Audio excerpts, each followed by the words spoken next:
দর্শক, আমি আফজাল হোসেন, স্বাগত জানাচ্ছি সম্পাদকীয়তে। জুলাই সনদ বাস্তবায়ন পদ্ধতি ও নির্বাচন বিষয়ে মোটা দাগে বিভেদ থাকার পরও নির্বাচনী দৌড় শুরু হয়ে গেছে রাজনৈতিক দলগুলোর মধ্যে। তাদের রাজনৈতিক কর্মসূচি ও তৎপরতাকে কেন্দ্র করে জনপ্রিয়তার প্যারামিটারেও ওঠানামা স্পষ্ট। তারই প্রতিফলন দেখা গেছে ইনোভেশন কনসাল্টিং পরিচালিত একটি জরিপে।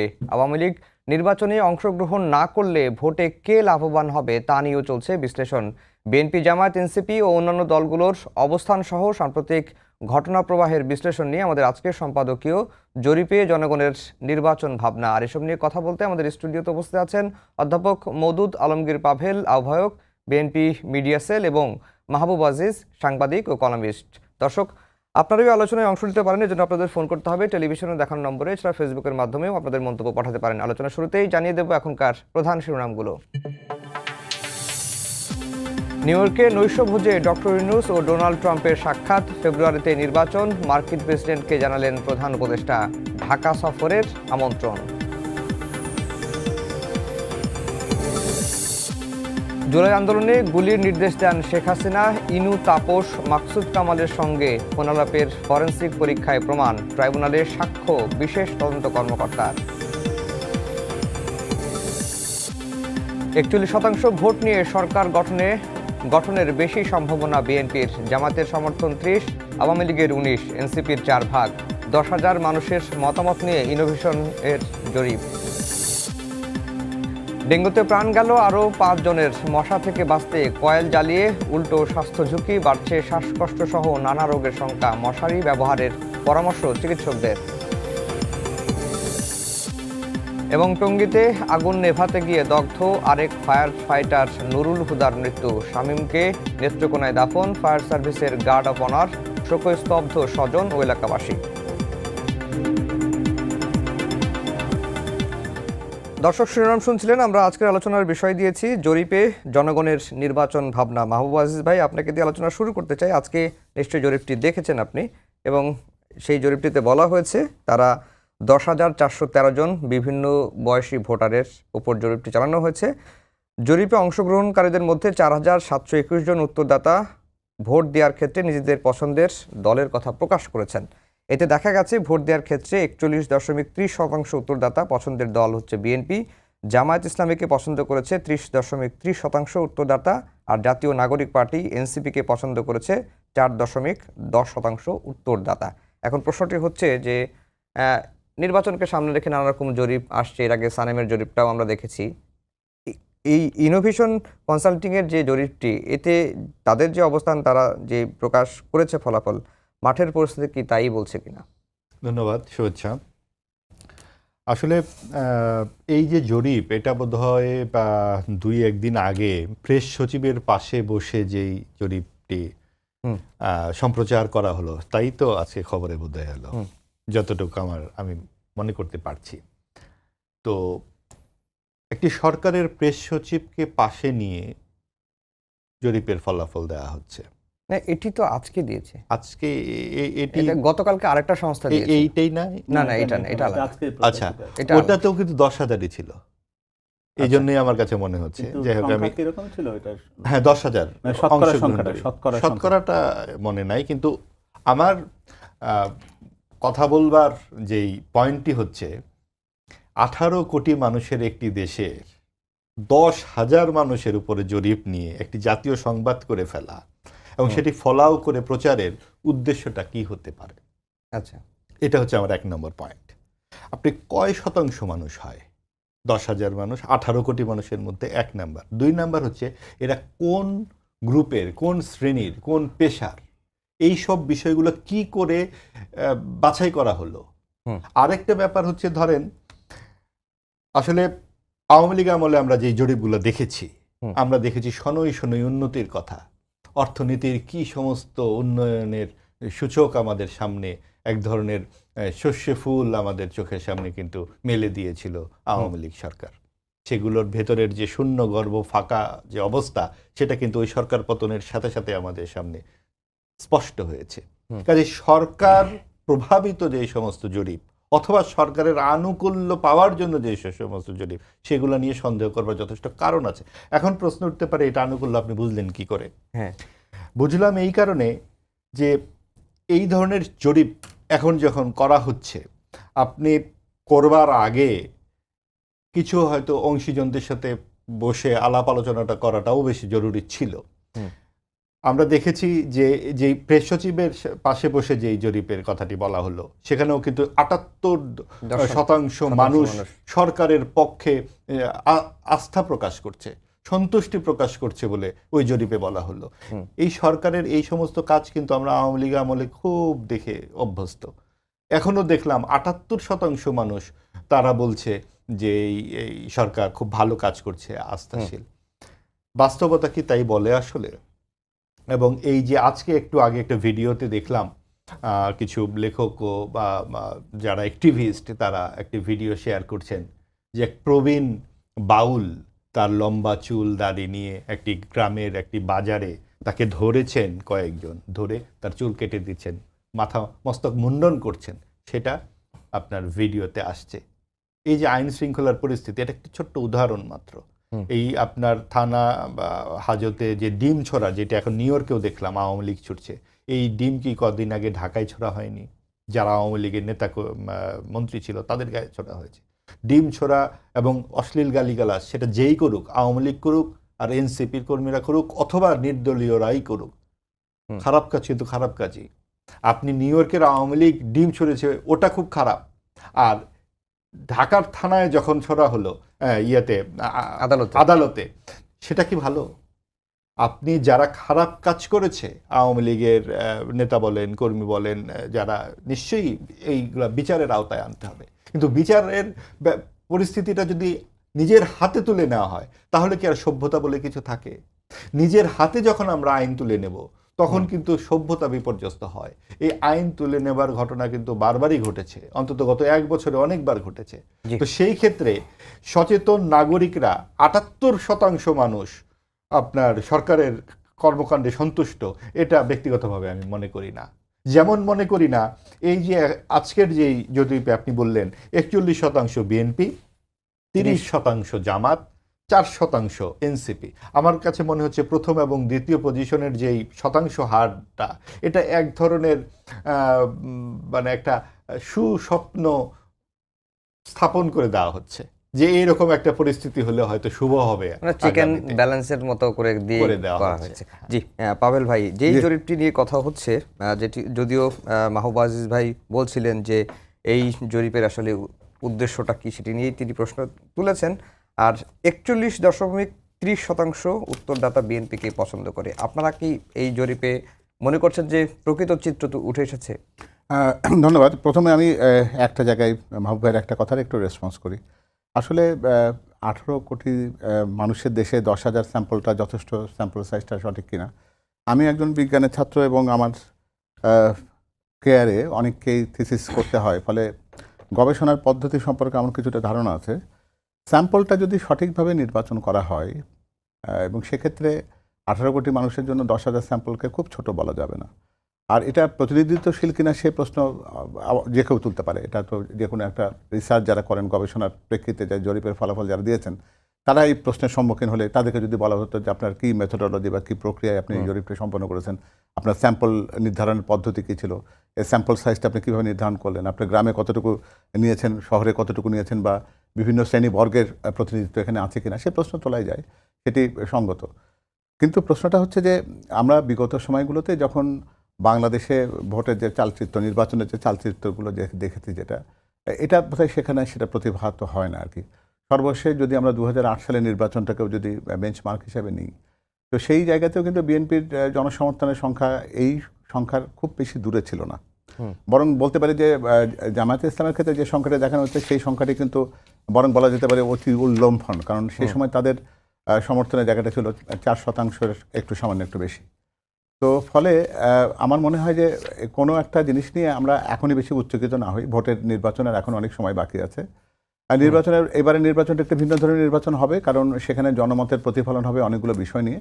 কোন দল জনগণের প্রত্যাশা পূরণ কীভাবে করতে পারেন, বিগত প্রায় 1.5 যুগ ধরে মানুষ ভোটাধিকার বঞ্চিত রয়েছে, ফলে যে দলের সঠিক কর্মসূচি রয়েছে সেটা কিন্তু খুবই গুরুত্বপূর্ণ হবে। কারণ শুধুমাত্র আমরা স্বপ্ন দেখানোর কথাগুলো শুধুমাত্র বলবো যে আমরা এটা প্রতিষ্ঠিত করতে চাই, তার চাইতে বড় যদি একটা সুনির্দিষ্ট কর্মসূচি থাকে এবং সেই কর্মসূচি বাস্তবায়ন করবার জন্য যদি সুপরিকল্পনা যদি কোনো একটা দলের থাকে, তাহলে মনে হয় যে সেটি গ্রহণযোগ্যতার দিক দিয়ে যাবে। যেমন বিএনপির ব্যাপারে আমি বলতে পারি যে তাদের 31 দফা কর্মসূচি রয়েছে, যেটিকে তারা নির্বাচনী ম্যানিফেস্টো বলেই বলছে আর কি, এবং যেটা তার দীর্ঘদিন আগে থেকে প্রকাশ করেছে, এবং সেটির বাস্তবায়ন প্রক্রিয়া সম্পর্কেও তাদের কিন্তু কিছু মাঠের কাজ আছে, তাদের কিছু হোমওয়ার্ক আছে, এবং সেটা বিভিন্ন সময় তারা বিভিন্ন সেমিনার সিম্পোজিয়ামে বা বিভিন্ন জায়গাতে প্রকাশ করার চেষ্টা করেছে। তো ফলে আমার মনে হয় যে সেই ব্যাপারটি আগামী নির্বাচনে অত্যন্ত গুরুত্বপূর্ণ হবে, কারণ আগামী নির্বাচনে কিন্তু অংশীজনের বিভিন্ন রকম বিভাজন রয়েছে। তরুণ প্রজন্ম রয়েছেন প্রায় 3.5 কোটির বেশি, যারা কোনোবারই ভোট দেননি, আবার প্রবীণ জনগণ রয়েছেন, আবার মধ্যবয়সী জনগোষ্ঠী রয়েছে। তো ফলে সকলের চাহিদা পূরণ করবার মতন করে বা তাদের প্রত্যাশা পূরণ করার মতন করে যারা বাংলাদেশ বিনির্মাণ করার পরিকল্পনা নিয়ে মানুষের কাছে যাবে, নির্বাচনের ফলাফলটা তাদের পক্ষে যাবে। সুতরাং জরিপের ব্যাপারটাকে আমরা হয়তো এই মুহূর্তে খুব একটা বেশি প্রাধান্য দিতে নাও পারি।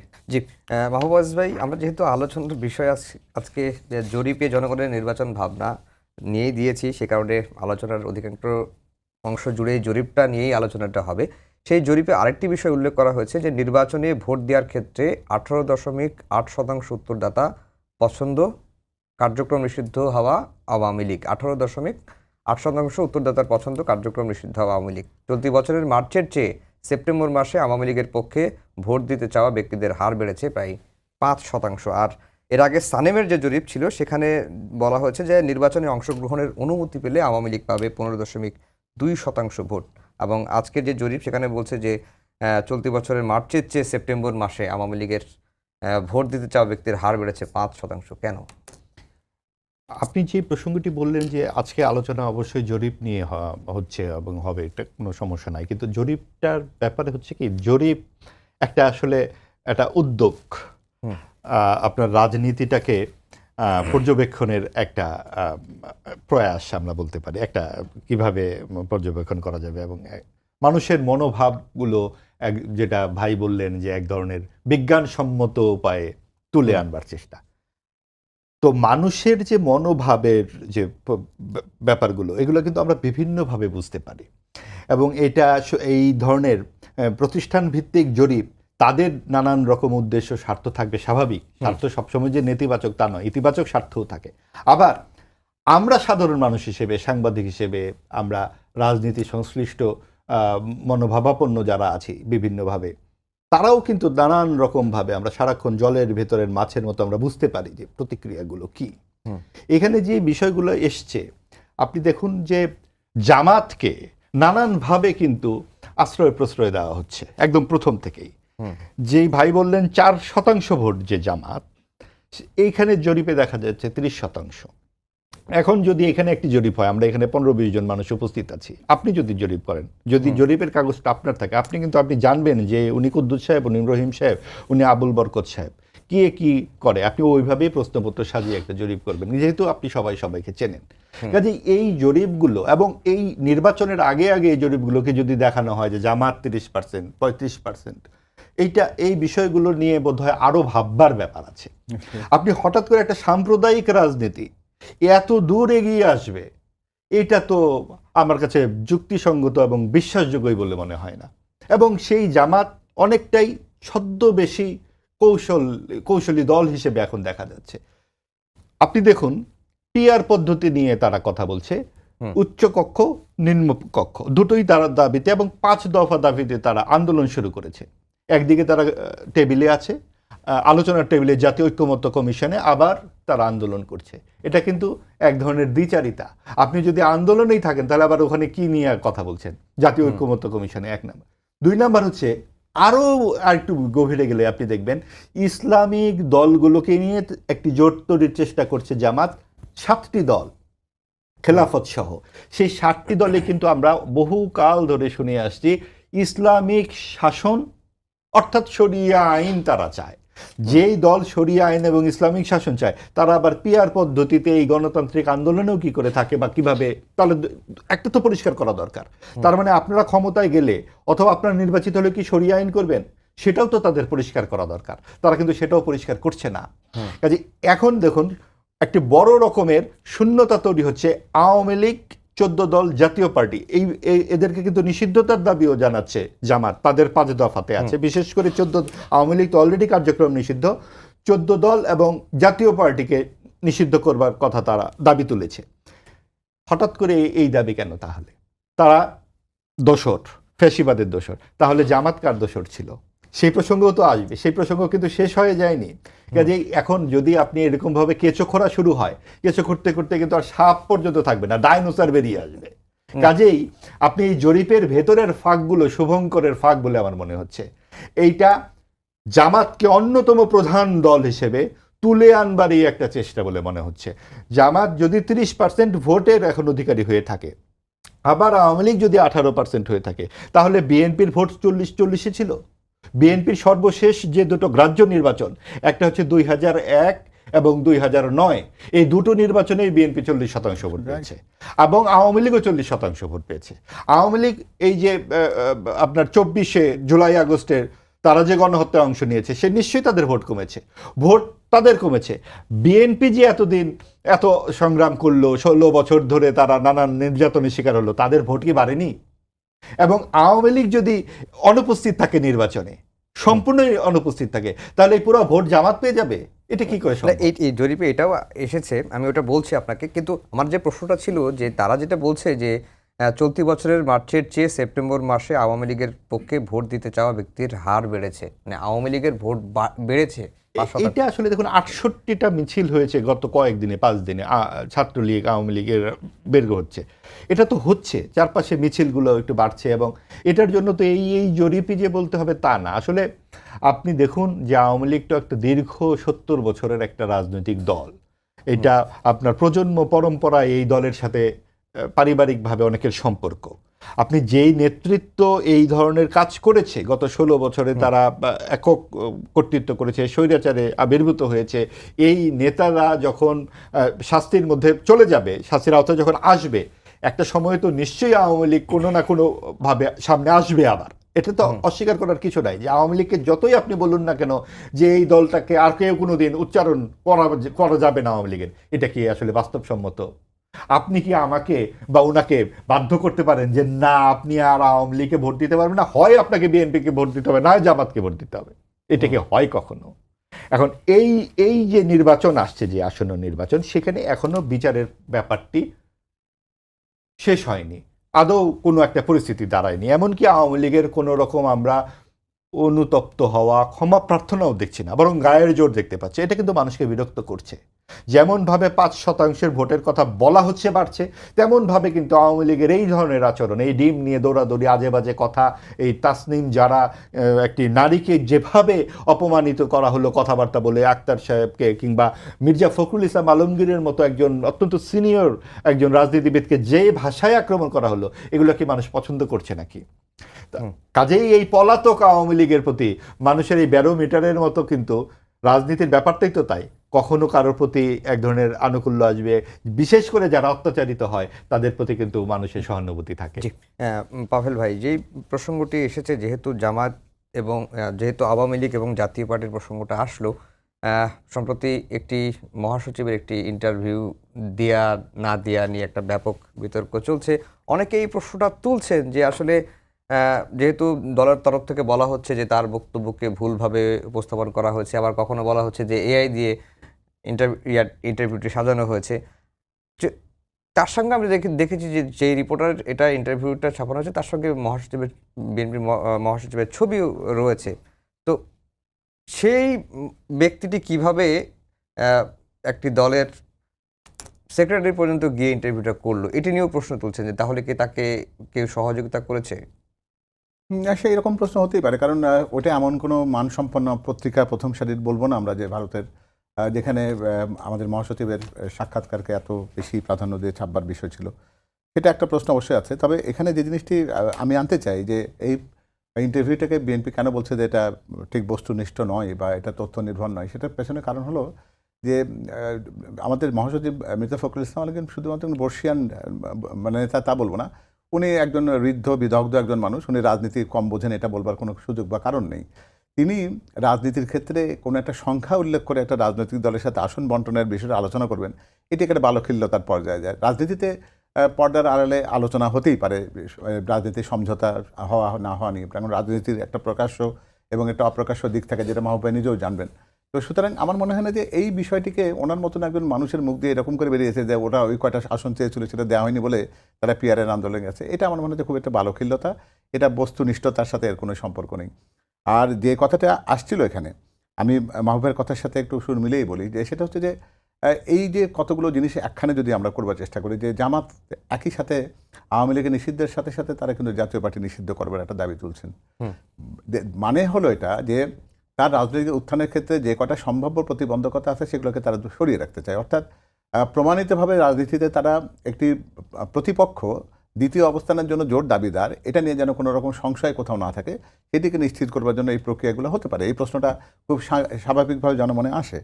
আর যে ব্যাপারটি গতকালকের ঘটনার সাথে ছিল, সেখানেও কিন্তু একটি খুবই উল্লেখযোগ্য বিষয় ছিল এটা, যে যেখানে উনি বলছিলেন যে একজনকে জামাতের নেতাকে যেখানে ঠিক পরিকল্পিতভাবে একদম সুরক্ষা দিয়ে সেখান থেকে নির্গমনের পথটা করে দেওয়া হলো, তার বিপরীতটা ঘটতো বিএনপির এবং এনসিপির নেতাকর্মীদের নেতৃত্বের সাথে। তাহলে কি ওই আমেরিকাতে বিএনপির কোনো নেতাকর্মী কোথাও কেউ ছিল না যে তারা ওখানে গিয়ে তারা অভ্যর্থনা জানাতে পারে? বিষয়টি হলো যে আমরা যতটুকু শুনেছি যে তাদেরকে একটা ভুল টার্মিনালের তথ্যটি দেওয়া হয়েছিল এবং সঠিক টার্মিনালের তথ্যটি জামাতের কাছে দেওয়া হয়েছে, যার ফলে বিএনপি নেতাকর্মীরা যে টার্মিনাল অপেক্ষা করছিলেন সেটা দিয়ে প্রধান উপদেষ্টা এবং তার অন্যান্য যারা উপদেষ্টা বর্গ ছিলেন তারা ওইখান দিয়ে বেরিয়ে গেছেন। প্রত্যেকে ধারণা করেছিলেন যে সেখান দিয়ে তারা আসবেন, কারণ আমরা এই সফরের ক্ষেত্রে একটা ব্যতিক্রমী জিনিস দেখেছিলাম যে সরকার প্রধান তার সাথে দেশের প্রধানতম রাজনৈতিক দলগুলোর নেতৃত্বকে তার সাথে জাতীয় পরিষদ আপনার জাতিসংঘের সাধারণ অধিবেশনে নিয়ে গেছেন, এবং বিমানের ভেতরে আমরা যে আন্তরিকতার দৃশ্যটা দেখেছিলাম সেখানে তাদের ক্ষেত্রে একই যাত্রায় পৃথক ফল কেন হবে? তাদের ঠিক অভ্যর্থনার জায়গাটি অন্য জায়গায় রেখে তাদেরকে অরক্ষিত একটা জায়গাতে, অপমানজনক জায়গাতে ফেলে দেওয়া, এটি আমার মনে হয় যে সেখানকার যারা কনসুলেটের সাথে যারা জড়িত ছিলেন বা আমাদের জাতিসংঘ মিশনের সাথে যারা জড়িয়েছে আছেন, তাদের এটি সাংঘাতিক রকম একটা অপেশাদারিত্বের প্রকাশ হয়েছে এবং দেশের ভাবমূর্তি বিনষ্ট করবার জন্য এমন একটা পটভূমি তারা রচনা করেছেন যাতে ঘটনাগুলো ঘটতে পারে। কারণ আমরা কিন্তু সবসময় দেখেছি যে বিদেশে যদি আওয়ামী লীগের সমর্থক থাকেন তাহলে সে জায়গায় বিএনপির সমর্থক কেউ নেই, বা তারা কেউ মির্জা ফখরুল ইসলাম আলমকে অভ্যর্থনা বা শুভেচ্ছা জানাবার জন্য কোনো উপস্থিত থাকবেন না, এরকম কিন্তু হওয়ার কথা ছিল না। তো ফলে এই যে সমস্ত ঘটনাগুলো ঘটেছে, যেগুলোতে আমরা দেখছি যে অনেকগুলো জায়গাতে গাফিলতি ছিল, অনেক জায়গায় আমরা দেখছি যে জিনিসটা যেমন করে হওয়ার কথা ছিল তেমন করে হয়নি, সেই ব্যাপারগুলো কিন্তু সরকারের ব্যাখ্যা দেওয়া উচিত। সরকার তো একটা ব্যাখ্যা দিয়েছে, সেই ব্যাখ্যা তো নিশ্চয়ই আপনি দেখেছেন। হ্যাঁ, সেই ব্যাখ্যার ভেতরে সুরক্ষার প্রশ্নটি কি উল্লেখ করেছেন তারা, যে তারা ওই জায়গাতে তারা এই ঘটনাটি যদি সত্যি সত্যি বলি তাহলে আওয়ামী লীগের পক্ষ থেকে কি শুধুমাত্র এনসিপি কি শুধুমাত্র প্রতিপক্ষ হওয়ার কথা? এটা কি ডক্টর ইউনূস বা তার অন্যান্য উপদেষ্টারা হওয়ার কথা নয়? কারণ আমরা কিছুদিন আগে তো একজন উপদেষ্টা মাহফুজের উপরেও তো আমরা এরকম ঘটনা ঘটতে দেখেছি, তো সেক্ষেত্রে অন্যান্যরা তো ওই জায়গা থেকে দায় মুক্তি পাওয়ার কোনো কারণ ছিল না। ফলে এই জায়গায় যত রকম ব্যাখ্যা সরকারের পক্ষ থেকে দেওয়া হোক, আমি মনে করি যে সুরক্ষা দেওয়ার ক্ষেত্রে যাদেরকে আমন্ত্রণ জানিয়ে তারা নিয়ে গেছেন তাদেরকে অন্যরকমভাবে নির্গমনের ব্যবস্থা করে দিয়ে তারা তাদের প্রতি সুবিচার করেননি এবং তাদেরকে একটা অনাকাঙ্ক্ষিত একটা অসম্মানজনক পরিস্থিতির মুখোমুখি তারা করেছেন, কাজটা ঠিক হয়নি। জি, মাহবুব আজিজ ভাই, জরিপ নিয়ে জাস্ট আরেকটা প্রশ্ন করব, যে এই প্রশ্নটা আমার মানে সকাল থেকে মাথায় জরিপটা হওয়ার পর থেকে মাথায় ঘুরতেছিল, সেটা হচ্ছে যে আওয়ামী লীগ নির্বাচনে অংশগ্রহণ না করলে ভোটের দিক থেকে লাভবান হবে বিএনপি জামায়াত। সেই ক্ষেত্রে বিএনপিকে ভোট দিতে চেয়েছে 45.6% মানুষ, আর জামাতকে ভোট দিতে চেয়েছে 33.5% উত্তরদাতা। এটা কি বিশ্বাসযোগ্য? ওই তো যেটা আমরা তো আলাপ করলাম, আসলে এখানে বিশ্বাস অবিশ্বাসের চেয়েও যে পরিস্থিতিটা এমন হচ্ছে, যখন ধরেন জল ঘোলা হয়ে যদি যায় সেখানে যে যার মাছ তো ধরার চেষ্টা করবেই। কাজেই আপনি এই যে ভাই যেই আলাপগুলো করলেন যে নিউ ইয়র্কে যেই ব্যাপারটা ঘটেছে, আমার কিন্তু আরেকটি প্রশ্ন আছে। আপনি দেখুন, মির্জা ফখরুল ইসলাম আলমগীরের মতো একজন অত্যন্ত প্রাজ্ঞ রাজনীতিবিদ এবং যার এতখানি ডেডিকেশন গত 16 বছরে, তিনি কি করে আক্তার হোসেন এবং এই জামাতের সঙ্গে ওই এরকম একটা বহরে কেন যুক্ত হতে হবে? এটাও তো একটা প্রশ্ন। বিএনপি যদি নিজের ওজনটা কমিয়ে এই জায়গায় নিয়ে আসে তাহলেও তো আসলে প্রশ্নগুলো করতেই হয়। এটা তো আসলে তাকে মানালোই না। আরো তো যেই লেভেলের তরুণ দুই একজন যে গেলেও হতো। যদি একটা সত্যিকারের নির্বাচন হয়, সেখানে যারা অত্যন্ত সম্ভাব্য গুরুত্বপূর্ণ নেতা হিসেবে, দেশ নেতা হিসেবে আবির্ভূত হওয়ার কথা, সেখানেই তো মির্জা ফখরুলের নাম আসবে। তো উনি কি করে এইরকম ভাবে, এবং যেভাবে উনাকে ওখানে, আপনি দেখেছেন নিশ্চয়ই ভিডিওটা, 5-7 জন 10 জন মিলে যা খুশি তাই বলছে, এটা তো আসলে হয় না আসলে ব্যাপারটা। তো কাজেই বিএনপিকেও এই ব্যাপারগুলো বোঝা দরকার যে যেখানে যে কোনো কিছুতেই যদি এইভাবে অংশগ্রহণ করা হয়, তাহলে তো আসলে রাজনৈতিক শিষ্টাচার ভিতর থেকেই নষ্ট হয়ে যায়। আর আজকে যখন এইভাবে বলা হচ্ছে যে আমাদের জরিপ আছে, দেখুন এই যে 40% আওয়ামী লীগ যদি না থাকে, এই 40%-এর মধ্যে ভাগ হয়ে 30% ভোট জামাতে চলে যাবে। আপনি এরকম একটা জরিপ করলেই হলো? জামাতের অতীত, আওয়ামী লীগের অতীত আপনি মিলাবেন না। আপনি পাকিস্তান ভাঙলো কি করে? পাকিস্তান ভাঙলো, একটা ধর্মভিত্তিক দেশ ছিল, সেই দেশটা টেকেনি। শুধু ধর্ম দিয়ে একটা দেশ টেকে না, ভাষা ও সংস্কৃতি ভিন্ন ছিল। সেই জন্যই মুক্তিযুদ্ধ হইল, রক্তাক্ত মুক্তিযুদ্ধ। সেই মুক্তিযুদ্ধ হবার পরে মুক্তিযুদ্ধ জাত 4টি স্তম্ভ: গণতন্ত্র, সমাজতন্ত্র, ধর্মনিরপেক্ষতা, জাতীয়তাবাদ। এটা কিন্তু মুক্তিযুদ্ধের জাত আমাদের স্তম্ভ।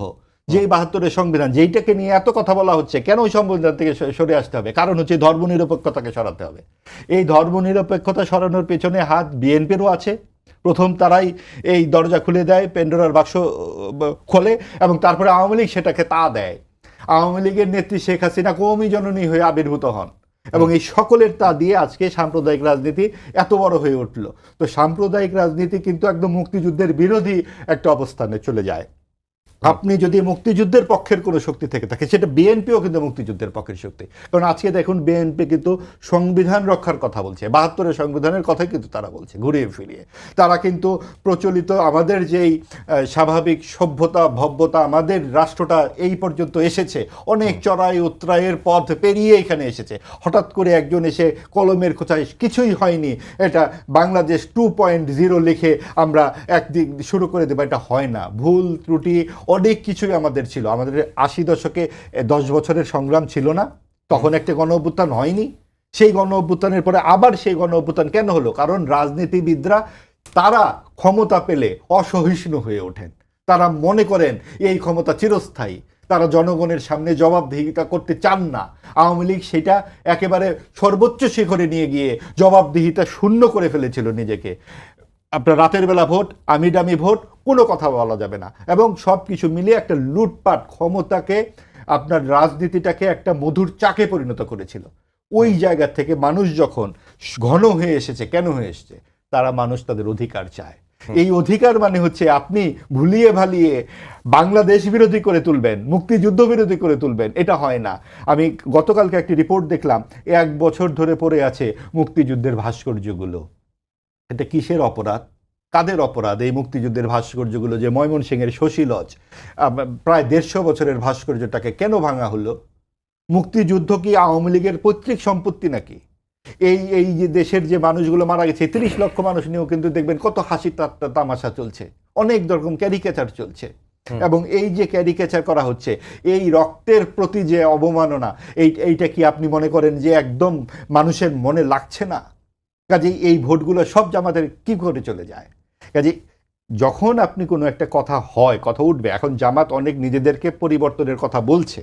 আপনি দেখুন ডাকসু এবং জাকসুতে নির্বাচনে বিজয়ী হবার পর চারদিকে এরকম একটা ব্যাপার ঘটেছে, অনেক বড় কিছু ঘটে গেছে, এবং তারা রায়ের বাজার বদ্ধভূমিতে গিয়েও কিন্তু মোনাজাত করেছেন। অবশ্যই ব্যাপারগুলো ইতিবাচক, কিন্তু তাদের স্পষ্ট করতে হবে তারা কি এগুলো বুঝে শুনে করছে কিনা। নারীর প্রশ্নেও তাদেরকে পরিষ্কার অবস্থান নিতে হবে। সবচেয়ে বড় কথা, ইসলামী আইন বা শরিয়া আইনের ভবিষ্যৎ কি হবে বাংলাদেশে, মানে বাংলাদেশের ভবিষ্যৎ চেহারাটা কি, এই ব্যাপারে তাদের অবশ্যই স্পষ্টতা রাখতে হবে। না হলে এই রকম জোড়াতালি দিলে, সেই জোড়াতালি যদি আমরা আজকে আওয়ামী লীগের প্রশ্নেও দেই, জামাতের প্রশ্নেও দেই, এমনকি এনসিপির প্রশ্নে দেও, বিএনপির প্রশ্নে দেই, জোড়াতালি কিন্তু শেষ পর্যন্ত জোড়াতালি। কাজে আপনাকে স্পষ্ট হতে হবে, আপনাকে বিচারের আওতায় আনতে হবে যারা গুলি করেছে, যারা হত্যা করেছে আমাদের তরুণদেরকে 24 জুলাই আগস্টে, অবশ্যই তাদেরকে বিচারের আওতায় আনতে হবে। কিন্তু তাই বলে যারা সমর্থক তাদেরকেও আপনি ভোট দিতে বলবেন যে না এই দল বা ওই দল, এই দলে ভোট দিতে পারবেন না, এটা হয় না। জি হ্যাঁ, পাভেল ভাই, যেটি মাহবুব আজিজ ভাই বললেন যে বিএনপির মহাসচিবের আসলে এই ধরনের প্রোগ্রামে যাওয়াই উচিত হয়নি, তরুণদের মধ্যে থেকে কাউকে পাঠালে ভালো হতো। বিএনপি কি এই ঘটনাটি পর্যালোচনা করেছে কিনা, যে নিউ ইয়র্কের এই ঘটনাটি, এটি একটি দিক, এটি একটি প্রশ্ন। আরেকটি প্রশ্ন আসছে যে আওয়ামী লীগের নিষিদ্ধের যখনই দাবি ওঠে তখনই বিএনপি বলে তারা কোনো দল নির্বাহী আদেশ নিষিদ্ধের পক্ষে না। এতে অনেকেই বলার চেষ্টা করেন যে আসলে আওয়ামী লীগের ভোটগুলো বিএনপি পেতে চায়, সেই কারণেই তারা নিষিদ্ধ চায়। এটা ঠিক এরকম না। আমি আপনার দ্বিতীয় প্রশ্নটা দিয়ে শুরু করতে চাই। সেটা হচ্ছে শুধুমাত্র আওয়ামী লীগ বলে না, যখন এই জাতীয় পার্টির ক্ষেত্রে এরকম নিষিদ্ধের দাবি উঠেছে, বিএনপি কিন্তু পরিষ্কার বলেছে যে নির্বাহী আদেশে কোনো দলকে কখনো নিষিদ্ধ করা যায় না। একটা দলকে নিষিদ্ধ করবার জন্য প্রক্রিয়া দুটো। একটা হচ্ছে আপনি যদি সত্যিকার অর্থে আইনগতভাবে প্রমাণ করতে পারেন এই দলটি আমাদের বাংলাদেশের সংবিধানের বিপরীতে তার অবস্থান, এই দেশের সাথে তার কোনো রকমভাবে তার নীতি আদর্শ যায় না, সেক্ষেত্রে আইন বা আদালত তাকে নিষিদ্ধ করতে পারে আইনগতভাবে, সেটা একটা প্রক্রিয়া রয়েছে। আর দ্বিতীয় প্রক্রিয়া হচ্ছে রাজনৈতিকভাবে কাউকে বিসর্জন করে দেওয়া, তাকে পরিপূর্ণভাবে একবার নির্বাসিত করে দেওয়া। সেটা আমরা অতীতেও দেখেছি যে বাংলাদেশে অনেক রাজনৈতিক দল ছিল, মুসলিম লীগ বলে একটা রাজনৈতিক দল অস্তিত্ব ছিল, তারা নিঃশেষিত হয়ে গেছে শুধুমাত্র জনগণ তাদেরকে গ্রহণ করেনি বলে, কারণ তাদেরকে তো নিষিদ্ধ কেউ করেনি। তো সুতরাং এই দুই প্রক্রিয়ার বাইরে দিয়ে আমি যদি কাগজে কোনো একটা আদেশ দিয়ে যদি কোনো একটা দলকে নিষিদ্ধ করবার প্রক্রিয়াটাকে যদি শুরু করি, তাহলে বাংলাদেশকে শুধুমাত্র আমি আজকের প্রেক্ষাপটে কেন বিবেচনা করছি, সুদূর ভবিষ্যতেও যদি কখনো মনে হয় যে একটি কাগজের বা কলমের একটি খোঁচায় একটা দলকে নিষিদ্ধ করে দেওয়া যায়, এরকম একটা দৃষ্টান্ত রাজনীতির জন্য কখনো শুভকর নয়। বিএনপির যেহেতু দেশ পরিচালনার, রাষ্ট্র পরিচালনার অতীত অভিজ্ঞতা রয়েছে, ফলে বিএনপি এমন কোনো কাজের সাথে নিজেদেরকে সম্পৃক্ত করতে চান না যে কাজের মধ্যে দিয়ে তার ভবিষ্যৎ প্রশ্নবিদ্ধ হতে পারে যে এরকম ঘটনার সাথে তার সম্পৃক্ততা ছিল। ফলে বিএনপি খুব সঙ্গতভাবে, যুক্তিসঙ্গতভাবে মনে করেন যে রাজনৈতিক দলকে নিষিদ্ধ করবার ক্ষেত্রে নির্বাহী আদেশের সুযোগটাকে একদমই গ্রহণ করা উচিত না। এটা আদালত কিংবা জনগণের রায়ের মধ্যে দিয়ে এটি নিষ্পত্তি হওয়া দরকার, এর কোনো বিকল্প পদ্ধতি নেই। আর জনাব ফখরুল ইসলাম আলমগীর সাহেবকে এই দলে সংযুক্ত করার যৌক্তিকতা বা অযৌক্তিকতা নিয়ে প্রশ্ন যদি ওঠে অনেকটা, হয়তো এটা বলতে পারবেন যে আমন্ত্রণ তো সরকারের পক্ষ থেকে জানানো হয়েছে। তো সরকারের পক্ষ থেকে যখন জানানো হয়েছে তখন হয়তো প্রধান উপদেষ্টা এটি চেয়েছেন যে তার যে সফর সঙ্গী সেটি গুরুত্ববহ হোক, দৃষ্টিনন্দন হোক, সবার কাছে গ্রহণযোগ্য হোক, যেটা একটা সার্বজনীনতা রয়েছে। তো সেই বিবেচনাতে বিএনপি সবসময় প্রগতির কথা বলেছে, বিএনপি সবসময় সকল ক্ষেত্রেই এই সরকারকে সহযোগিতার কথা বলেছে, জনগণের এবং প্রত্যাশা পূরণের প্রত্যাশার সাথে থাকবার চেষ্টা করেছে। সেই সুবিবেচনা থেকে এই কাজটি যদি হয়ে থাকে তাহলে এর মধ্যে অপরাধ আমি তেমন কিছু দেখি না। তবে হ্যাঁ, এটা তো একটা প্রক্রিয়াগতভাবে অনেকে হয়তো বলতে পারেন যে কার সঙ্গে যাবেন আর কার সঙ্গে যাবেন না। তো ফলে আমরা এটাকে সহজ করতে চাই এইভাবে যে এটা যদি বলি আমরা যে তারুণ্যের সাথে প্রবীণের যে মেলবন্ধনের একটা জায়গা সূচিত হয়েছে, সেখান থেকে অনেক কিছু শিখবার রয়েছে। ফলে মির্জা ফখরুল ইসলাম আলমগীর স্যারের মতন এরকম একজন প্রাজ্ঞ এবং সত্যিকার অর্থে নিপাট ভদ্রলোক জাতের একজন রাজনীতিবিদকে যখন অন্যরা যখন কাছে থেকে দেখবেন, তখন তাদেরকে লক্ষ্য করে যে সমস্ত কটূক্তিগুলো ইতিপূর্বে ওই সমস্ত দলের পক্ষ থেকে কখনো কখনো করা হয়েছে, তারা হয়তো অন্তত শিষ্টাচারের এই অংশে নিজেদেরকে হয়তো সংশোধিত করতে পারবেন যে না, এটা বোধহয় তাদের করা উচিত হয়নি। ফলে আমার মনে হয় যে খুব কাছে থেকে একটা প্রাজ্ঞ রাজনীতিবিদকে দেখবার সুযোগ যদি তরুণ এনসিপি নেতৃত্বের অথবা যারা অন্য যারা আছেন আর কি, যারা জামায়াতে ইসলামের যারা আছেন, তারও কিন্তু একটা ইন্টারাকশন করার সুযোগ থাকে। ফলে রাজনীতিতে বিএনপি সবসময় অংশীদারিত্বে সবারই অংশজনের ব্যাপার এবং জাতীয় ঐক্যমতের কথা সবসময় বলে। তো ফলে এই জায়গাতে বিএনপি সঙ্গতভাবে যেটা চিন্তা করেছে যে এর ভেতর থেকে যদি কোনো রকমভাবে আমাদের সংহতি এবং রাষ্ট্রের বা জাতীয় চেতনায় যদি সবার একটা ঐক্যের প্রতিফলন যদি হয়, তাহলে সেখানে এই সংযোজনটা তাদের কাছে খুব বেশি অস্বাভাবিক মনে হয়নি। জি, মাহবুব আজিজ ভাই, এর আগের অংশে একটি বিষয় নিয়ে পাভেল ভাইকে প্রশ্ন করেছিলাম, বিএনপির মহাসচিবের যে ইন্টারভিউ দেয়া না দেয়া নিয়ে যেই ঘটনাগুলো ঘটলো এবং নানা রকম বক্তব্যই বিএনপির তরফ থেকে এসেছে। প্রথমে বলা হলো যে বক্তব্যটিকে মানে তার সাক্ষাৎকারকে ভুলভাবে উপস্থাপন করা হয়েছে, পরে আবার তিনি বললেন যে তিনি সাক্ষাৎকারই দেননি, আবার বলা হলো যে এই সাক্ষাৎকারটি এআই দিয়ে করা। তো এই বিষয়টাকে বিএনপি তরফ থেকে মানে হ্যান্ডেল করতে কি পারলো না, বা যদি এটাও এই ক্ষেত্রেও আমার মনে হয় যে ওই এই বিদেশ সফর নিয়ে যেমন হলো ব্যাপারটা, বিএনপি একদম তাদের যে ওজন সেই ওজনের সঙ্গে যেভাবে যায়নি, এই সাক্ষাৎকারটাও বিএনপির মতো একটি দলের মহাসচিবের নামে এরকমভাবে যাচ্ছে। আসলে এই কথাগুলো তো মির্জা ফখরুল সাহেব তো এই প্রথম সাক্ষাৎকার দেননি, সেটা যে কোনোভাবেই হোক। এর আগে সারা জীবনই তো তার কথাবার্তা, তার উচ্চারণের এবং শব্দের সঙ্গে তো আমরা পরিচিত, যে উনি কীভাবে কথা বলেন বা কী বলতে পারেন, এই সব কথাবার্তা তো ওনার সঙ্গে যায় না। যে উনি কেন বলবেন যে জামাত যেখানে আবার রীতিমতো প্রধান বিরোধী দলই না, তার জামাত তো এখন শাসন ক্ষমতায় চেয়ে বসছে স্বাভাবিকভাবে। তারা তো আপনি জরিপ কি বলছে দ্বিতীয় বৃহত্তম রাজনীতি, তারা কেন 30টা আসন নিয়ে তারা সমঝোতা করবে? তারা তো বলবে আমরা 150 আসন চাইবো। পরিস্থিতি যে দিকে যাচ্ছে, যে এবং আওয়ামী লীগ না থাকলে আসলে বড় দল কোথায়? এবং আপনি দেখুন সরকারের যেই কাজগুলো যদি তারা ভাই যেমন বললেন যে আসলে অনেক দূরে দেখতে হয় রাজনীতিতে, সরকার কোন পরিসংখ্যানের ভিত্তিতে এই 3টি প্রধান দল নির্বাচন করছেন? আপনি দেখুন বিএনপির পক্ষে কথা বলবার অজস্র যুক্তি আছে। 2001 এবং 2009 সালের নির্বাচন দুটিই তো বলে যে 40% মানুষের ভোট তারা পেয়েছে, কাজেই তারা প্রধান উপদেষ্টা যখনই বৈঠক করছেন বিএনপি তো থাকবেই। দ্বিতীয় দলটি হিসেবে জামাত কি করে থাকে? তারা কত পার্সেন্ট ভোট পেয়েছে গত দুটো রাজ্য নির্বাচনে বা যে কোনো নির্বাচনে? তাহলে 3 বা 4% ভোট যদি একটি, তাহলে হয় নট জাতীয় পার্টি। আপনি কোন যুক্তিতে জাতীয় পার্টিকে সরকার নিজেই দায়িত্ব নিয়ে বাতিল করে দিচ্ছে? 3 নাম্বার এনসিপি কি করে? নিবন্ধনই পায়নি যেই দলটি, সেই দলটি বিএনপির সাথে একই নিঃশ্বাসে উচ্চারিত হচ্ছে। এনসিপির কৃতিত্ব নিয়ে কোনো প্রশ্ন নেই। এই দলের যারা আছে তারা কাজ করে 24-এর গণঅভ্যুত্থান নেতৃত্ব দিয়েছে, কিন্তু তাদেরকে তো সময় দিতে হবে। তারা তাদের দলটিকে গুছিয়ে রাজপথ থেকে যেভাবে তারা টেবিল পর্যন্ত আসবে সেই চড়াই উত্তরায়ের মধ্য দিয়ে আসতে দেন তাদেরকে। আপনি যদি জোর করে বড় করতে চান তাহলে তো সেটা ভেঙে পড়বে। আপনি দেখুন বাংলাদেশে বাম রাজনীতি বলে যে একটা বিষয় আছে, সরকার কি এটা মানে? বাম রাজনীতির কতদিনের ঐতিহ্য? এই বাম রাজনীতি বাংলাদেশের সমাজ সংস্কৃতির জন্য কি অবদান রেখেছে? বাংলাদেশ তৈরির পেছনে তাদের ভূমিকাটা কি? সরকার সেটা গ্রাহ্য করে আদৌ? আপনি যদি মনে করেন ঠিক আছে বামের কোনো ভোট নাই, একেবারে ভোট নাই, সেটা কি একেবারেই গণার মধ্যেই পড়ে না? আপনার শিক্ষিত মানুষ যদি ধরেন, আপনি উদাহরণ হিসেবে যদি বলুন, বাংলাদেশে তো প্রচুর পত্রপত্রিকা, তাই না? দৈনিক পত্রিকা। আপনি ডেইলি স্টারের প্রচার সংখ্যা কিন্তু 1 বা 2তে কিন্তু নয়, অনেক নিচের দিকে যে প্রচার সংখ্যায় ধরুন, কিন্তু ডেইলি স্টারের প্রভাব, ডেইলি স্টারকে একটা নিউজের যে গুরুত্ব সেটা কিন্তু আপনারা সকলেই মানবেন। তার মানে কি একটি পত্রিকা গণমাধ্যম কারা পড়ছে সেটার উপরে ভিত্তি করে গুরুত্বপূর্ণ হয়ে ওঠে। কাজে এই বাম রাজনীতির যে দলগুলোকে কারা সমর্থন করছে সেই হিসেবে কিন্তু বাম রাজনীতি অত্যন্ত গুরুত্বপূর্ণ। আপনি দেখুন যে প্রথম দিন থেকে 5ই আগস্টে, প্রথম মেই সেনাবাহিনীর প্রধান বললেন যে জামাত, এবং তারপরে ডক্টর ইউনূস যখন বললেন জামাত, তারপরে যখন এখন কথাবার্তা হয় প্রধান উপদেষ্টার সাথে, প্রথমে 3 দলের বৈঠক হয়, তারপরে অন্য 30 দলের সাথে, আর 27 দলের সাথে বৈঠক হয়, সেখানেও জামাত, বিএনপি, জামাত, এনসিপি। বাম দল নেই কেন?